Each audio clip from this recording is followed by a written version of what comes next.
आत्मन ही माँ चिनवाणी तेरी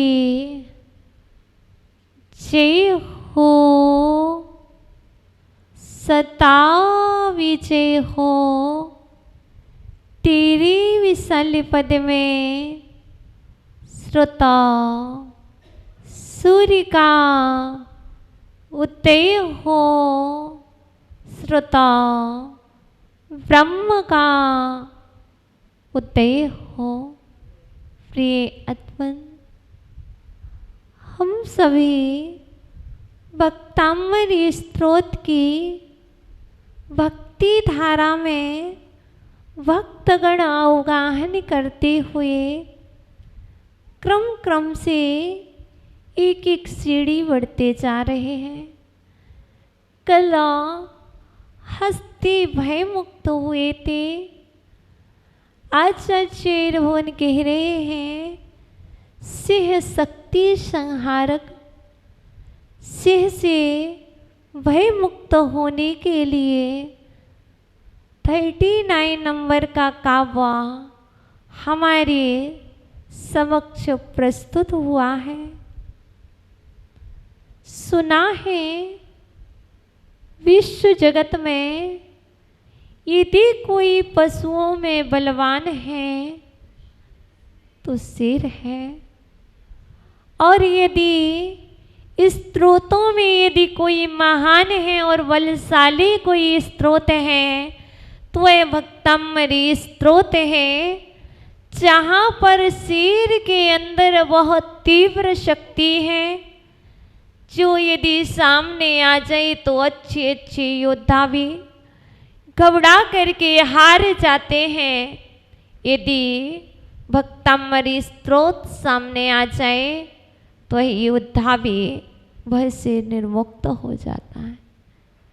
क्योंकि लोग कहते हैं कि भक्तामृत स्त्रोत का 39 नंबर का काव्य है जिससे सिंह का भय नहीं होता है, पर आचार्य भगवान मानतुंग स्वामी कुछ और ही कह रहे हैं।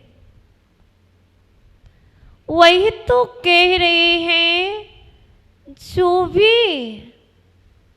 आदिनाथ भगवान के दोनों चरणों को पकड़ लेता है, जो आपके दो चरणों का सहारा ले लेता है, वह कैसा भी भय हो, चाहे वह हाथी का भय हो, चाहे वह शेर का भय हो, चाहे मरण का भय हो, ना जाने कौन सा भी भय हो सकता है कोरोना का भय हो, बीमारी का भय हो, इन सभी भयों से मुक्ति दिलाने वाला यदि कोई है तो प्रभु की भक्ति।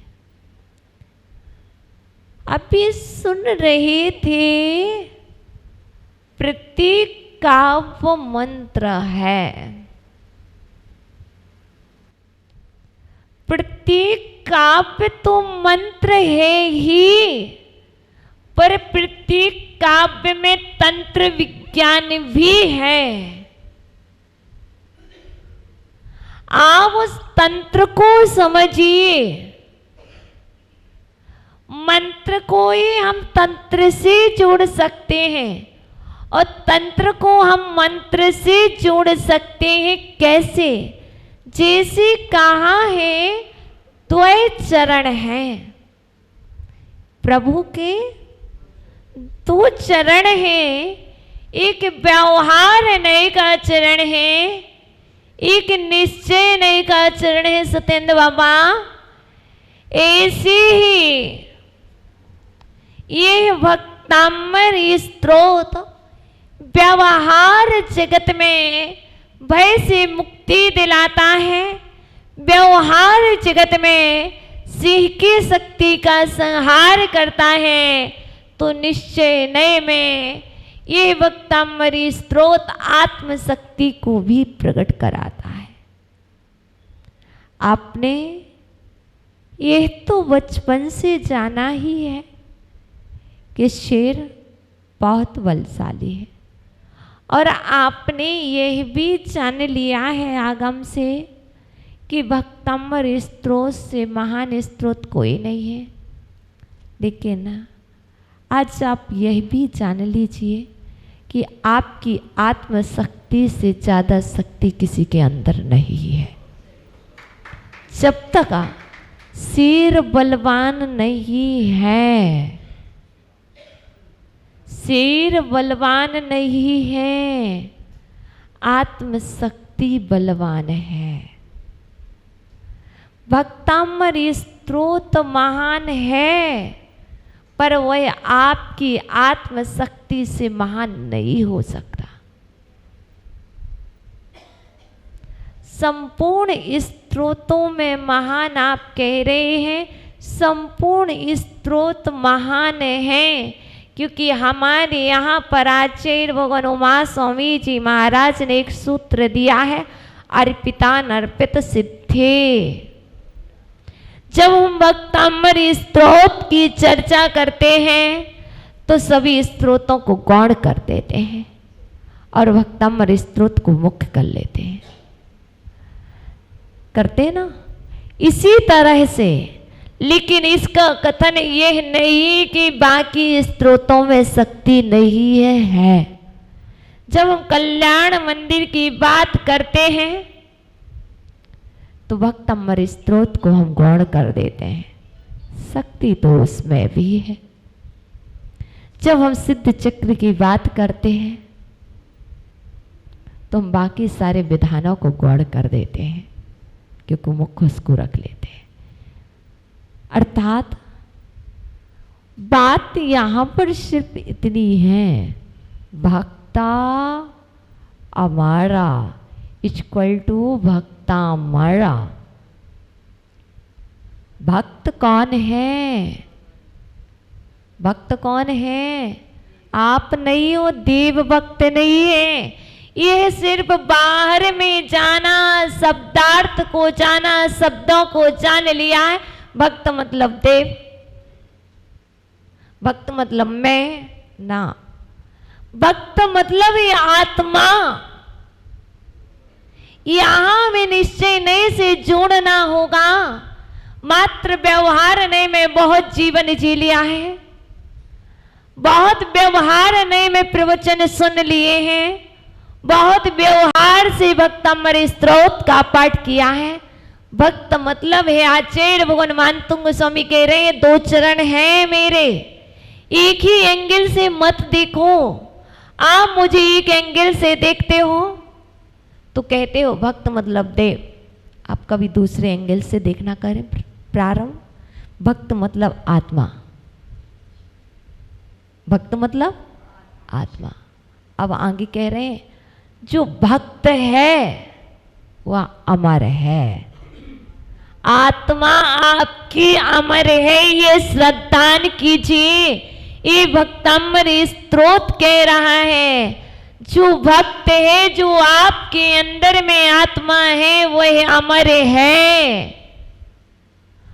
और इस अमरता ने, इस अमर आत्मा ने जिन देवादि देव के दो चरणों का सहारा ले लिया है, वह कहीं भी भयशील नहीं होगा। उसे किसी भी प्रकार का भय नहीं सताएगा, वह तो भय से मुक्त हो ही जाएगा। देखो, दुनिया में बहुत सारे स्थान हैं जहां पर डर लगता है। हे प्रभु, आपके चरणों में आकर के यदि मैं डरने लगूं तो मुझे ऐसा प्रतीत होता है फिर तो कोई अभय का स्थान ही नहीं होगा, फिर तो कोई शांति का स्थान नहीं होगा।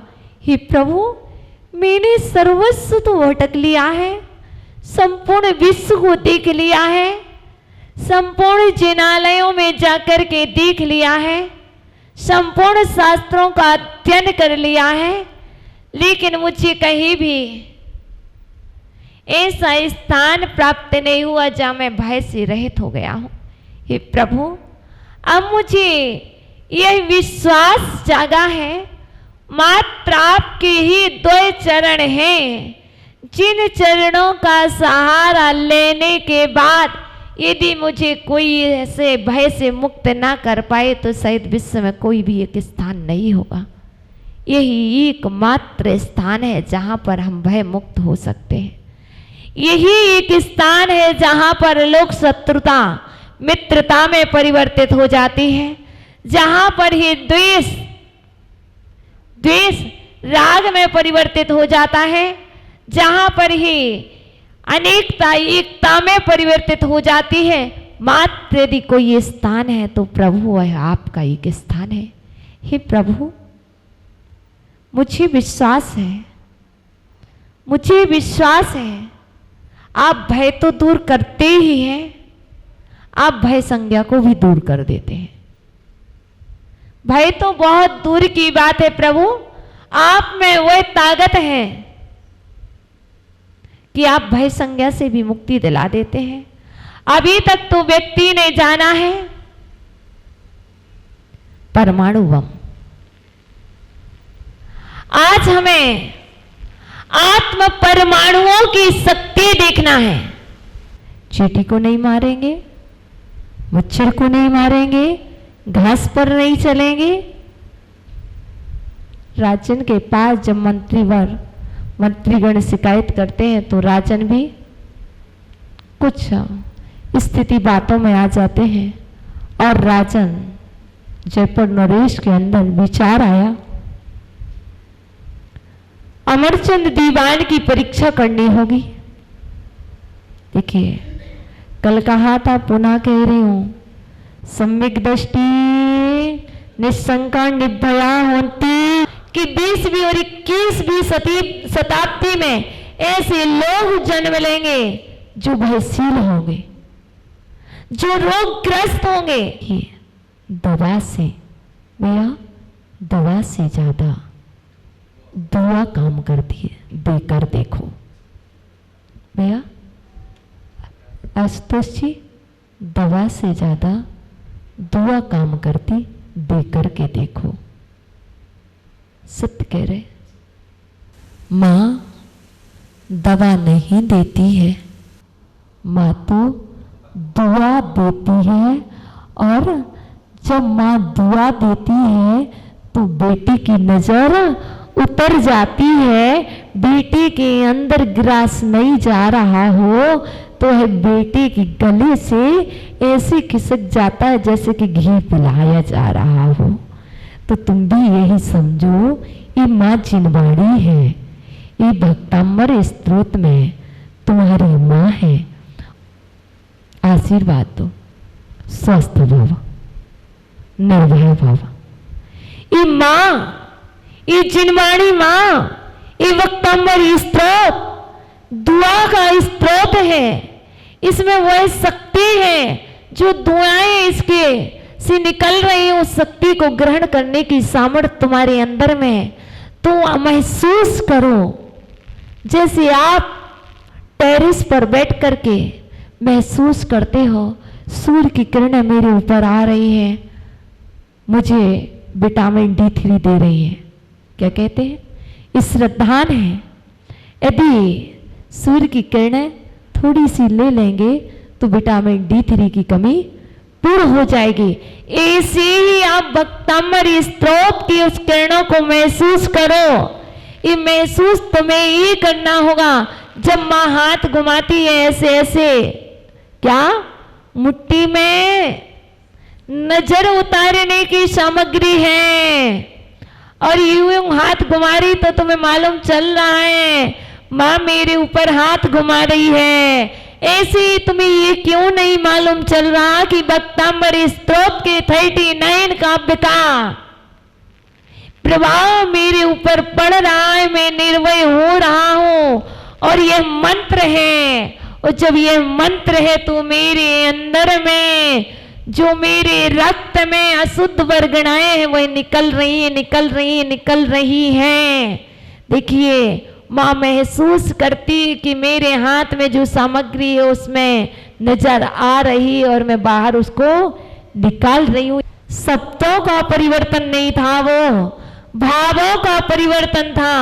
अमरचंद दीवान के अंदर जो आत्मशक्ति थी, जो आत्मशक्ति में रक्त में जो परमाणु अहिंसा के घुले थे, उन परमाणुओं की शक्ति देखिए कि उस शेर के भाव परिवर्तित हो गए।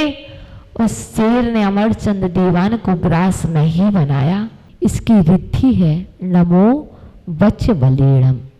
देखो कल बताया था मन बलीणम, मन की शक्ति का, आज बता रहे नमो वच बलीणम अर्थात ओम ह्रीम अरहम नमो वचि वलीणम झ्रोम झ्रोम नमः स्वा अर्थात वचनों का प्रभाव, वचन वली दुआओं का प्रभाव राजा को जागृत कर सकता है। तो ये रिद्धि का भी प्रभाव है कि तुम्हें जागृत कर सकता, तुम्हारी आत्मशक्ति को जागृत कर सकता है। आज का मंत्र है, इसमें मंत्र बता रहे हैं ओम नमो भगवते भय विध्वंसा ह्राम ह्रीम झ्रोम श्रीम नमः। आज का भय को मुक्त करने वाला यह मंत्र है। आपका नहीं लिखा हो तो सबके पास पुस्तकों में है। वो पुस्तक नहीं भी मिले तो यंत्र में से मंत्र निकालना सीखो, यंत्र में से मंत्र निकालना सीखो। मैंने आपको निकालना बता दिया, पढ़ना बता दिया कि यंत्र में मंत्र है और वह मंत्र का प्रभाव इतना तीव्र है कि आपकी आत्मशक्ति जागृत हो जाएगी। तो हम सभी अपनी आत्मशक्ति को जागृत करने के लिए और अहिंसा के परमाणु अपनी आत्मा में घोलेंगे और हिंसा के परमाणुओं को बाहर निकालेंगे। आज से एक ही पुरुषार्थ करना है, शत्रुओं को बाहर निकालेंगे, अहिंसा के परमाणु अपने अंदर में घोलेंगे और हम संपूर्ण रोगों से, संपूर्ण भयों से, संपूर्ण बीमारियों से, संपूर्ण विपत्तियों से मुक्त होंगे। यही आज का उद्देश्य, यही काप। ओम नमः।